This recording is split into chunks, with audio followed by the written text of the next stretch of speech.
There's a PS1 game. Famitsu gave it a perfect score, 40 out of 40, the only one on PlayStation. Metacritic 92. GameSpot 9.6, then it disappeared. No sequel, no remake. Over 20 years of nothing. This is Vagrant story. The man who made it is Yasumi Matsuno. He made Ogre Battle before this.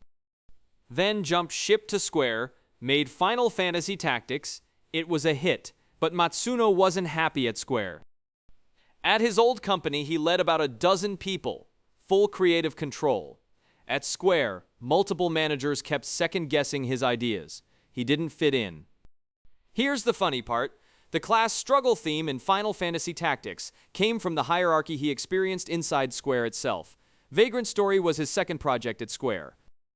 He held 4 roles at once: producer, director, game designer, writer. Art was by Akihiko Yoshida, who'd followed him for years. Music was by Hitoshi Sakimoto, his partner since Ogre Battle.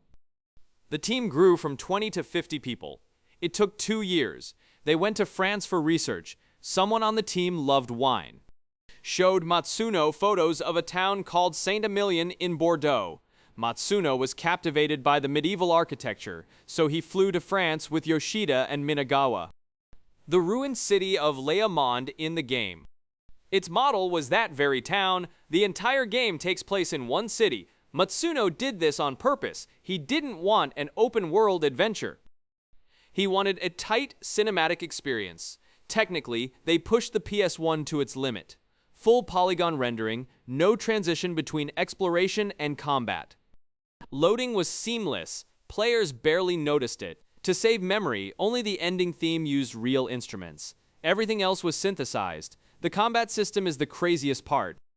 There's a mechanic called risk. The more you attack, the lower your accuracy. The more damage you take, but your critical hit rate also goes up. Get greedy and you destroy yourself. Weapons have racial affinity. Kill enough dragons with a sword and it gets better at killing dragons, but worse against humans. You can also target different body parts: head, torso, arms, legs. Damage varies for each. Matsuno himself said this game was made for hardcore players.